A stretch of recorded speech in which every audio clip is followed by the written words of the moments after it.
Yo, it's your boy Ado, going to be showing you my custom tactics and player instructions. This is what helps me get elite every week. Hopefully it can help improve your game as well. Right, so before we get started, I'd like to point out a couple things. A lot of people are really keen to see pro players, their custom tactics, their player instructions, but you need to bear in mind first, not everyone has the players they have, the likes of Patrick Vieira and Ruud Gullit. It makes a huge difference, and the way pros play and the way they press is very different from most casuals, and also their tactics might not actually help benefit your game. So this is the team that I'm using on Futchamps this week. I started off at 7-0, possibly doing a highlights video or skills tutorial video in the next day or two, so check that out. This hybrid is very good. It's absolute fire, it's absolute smoke. If you're looking to do one, I suggest doing this. There's 5-star skill moves on the front four. So before we get started, I play with the 4-3-3 formation just to get the maximum chemistry, and then in game I change it to defensive to use my best formation. So essentially the defensive is my balance and the ultra defensive is my defensive. Attacking and ultra attacking are what they say they are. So we'll start with the boring end of football, so to speak. We'll change the formation.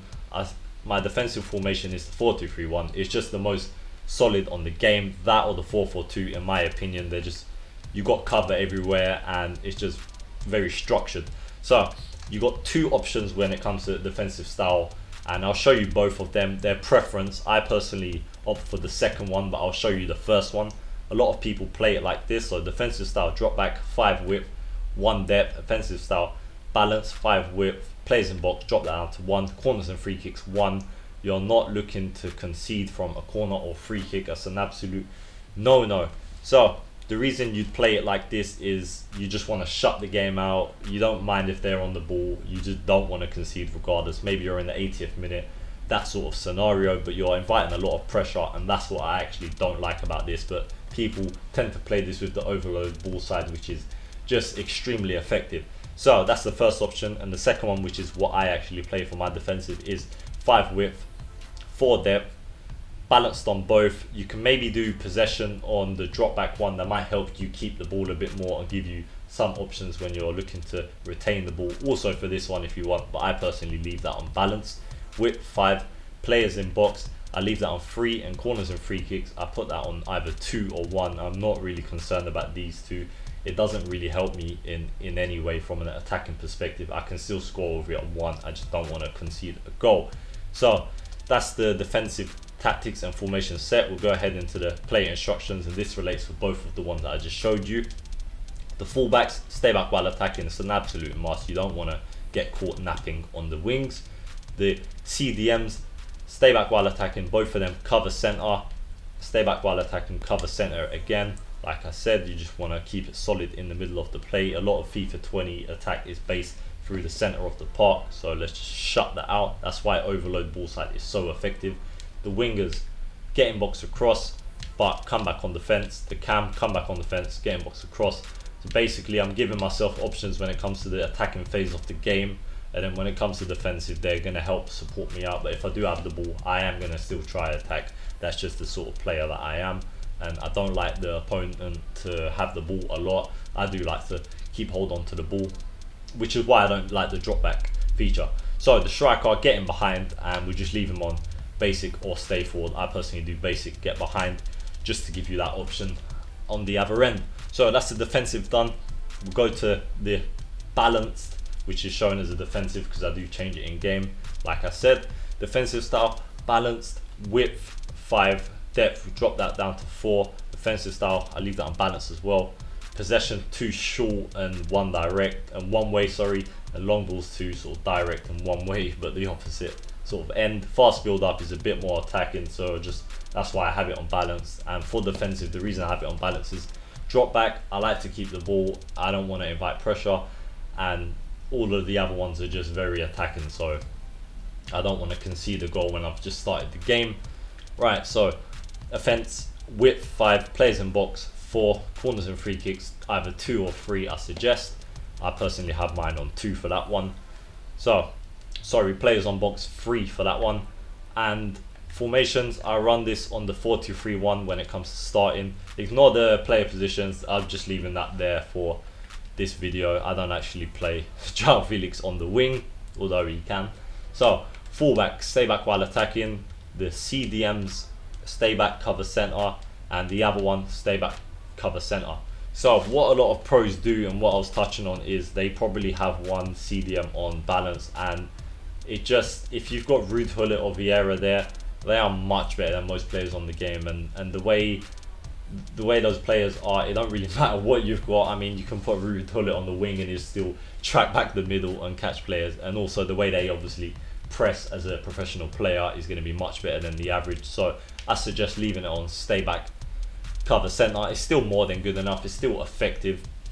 So the wingers, going to leave them on getting box across, just to give you options when you're doing, I do a lot of low driven crosses, the R1X or ground pass, whatever you want to call it. The cam, stay forward, getting box across. So all of them getting box across, the middle one on stay forward, and then the striker on getting behind. And I leave them on basic, but you can do either stay forward or basic. I suggest basic just so that you can drop off a bit and also act as a cam while he's bombing forward, and they interchange with each other. So that's the balanced tactics done. We'll go ahead and do the attacking one. Now we'll change the formation. I like to play on 4-2-3-1. So with my defensive tactics, the reason I have it very similar to my balance is just maybe if I'm in the 70th minute, that's the sort of time that I would use my defensive tactics, and I don't really want to go crazy defensive, so I can do it where it's not going to affect my attack that much. And the same rule applies to my attacking tactics. I'm not looking to go all out attack and crazy. Maybe I'm 1-0 down, maybe half time, that sort of thing, or even a kickoff goal, or even if it's 0-0 and I can feel like I can score a goal, I can use my attacking tactics, which isn't crazy attacking. So defensive style, press after possession loss. You're looking to get the ball back quicker and just sort of press after them basically. Width 5, depth 4. Offensive style, balance as well. Width 5, players in box, either 3 or 4. That one is up to you whether you want to up it or not. I still leave mine on 3. Corners and free kicks, I leave that on 2 or 3. So formation is set, tactics is set, instructions, stay back while attacking for both of them, the fullbacks. Your more defensive minded CDM, in my case, is Sissoko, just because of his finishing. I know Laurent Blanc's got high defensive work rate, but the attacking support instructions make more of an effect than the actual player does. So stay back, cover centre for your more defensive one, and then your other one that can possibly score a goal. Maybe even someone like Alan. Alan's got quite a bit of finishing in his latest card, maybe 78, something like that, which is not bad. So balanced and cover centre for him. The left wing and right wing or cams, getting box across, and then your cam is going to be stay forward. Also the striker is going to be stay forward as well and getting behind, just so you've got the 2 extra man there. Right, so we'll go ahead and do the ultra attacking formation now, the really fun side of the game. I've already got it set from before, which I already have it on, so I'll run it as a 4-3-1-2. It's very attack effective since the post patch. When it comes to attacking, I used to run the 4-1-2-1-2 narrow. This is very similar, maybe a bit more attacking, which is why I like it. So okay, the formation was set but the tactics aren't. So I have the defensive style on press after possession loss. The reason I don't do constant pressure is because I can apply this in game by pressing down and then left, I believe. So that says, it should say apply team pressure, so you can manually activate that in the game. So you basically got 2 options in the game, see how it feels. If you want to go a bit more, then you just change it to constant pressure in game. So I leave that on press after possession loss. The depth, I leave that on 5. You're either going to run it on 5 or 6. That is up to you, depending how crazy you want to go. Actually, I think I leave mine on 6, but it does depend. It's not the end of the world if you have it on 5 or 6. So offensive style, I leave that on balance. I'm already attacking enough when it comes to depth and my player instructions and the formation, so I don't need that on fast build up. My players are going to be building up fast enough, trust me.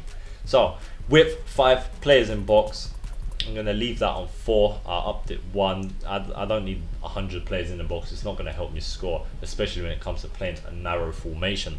So corners and free kicks, I leave that on 3. You can either have that on 3 or 4. Not that important, to be honest with you. But the formation is set, tactics are set, and my instructions are set from before. It was just the tactics that well, reset essentially. So the fullbacks join the attack. It looks very attacking. Why? Because it is. You might feel like you're gonna get exposed, right? Remember, with my fullbacks and a lot of defenders on the game, it's very easy to catch forward. So my fullbacks, I don't care if they're gonna get caught out of position. I'm maybe 2-3-0 down. I would rather lose 5-6-0. I don't care than lose 1-0. I do not want to lose 1-0, 2-0. You need to sort of get that into your mindset. A loss is a loss at the end of the day, so why not try it and win the game? Right, so join the attack for both fullbacks. The CDM, the main defensive one, is going to be the rock solid one that's going to stay back while attacking. Cover centre for him, and then your other two, left centre mid or right centre mid, balanced, and cover centre as well, just to keep the middle of the pitch nice and compact. If you have them on cover wing, then you've got a kind of a big hole in the middle basically. So for the cam, stay forward, getting box across. He's going to be making runs all over the pitch and staying forward and bombing up. The strikers both getting behind but not staying forward. Maybe put one on stay forward, it's up to you, but I leave it like this personally. This is set from when I had it. So that's my custom tactics. I hope this helps you out. Maybe you want to get elite or even gold, whatever, just improve your game in general. This should help you out and help the way you attack and defend as well. Thank you very much for watching my video. Don't forget to like and subscribe. If you've got any comments, feedbacks, or even requests, please do let me know and I'll get back to you. Leave you one more thing to say. Safe!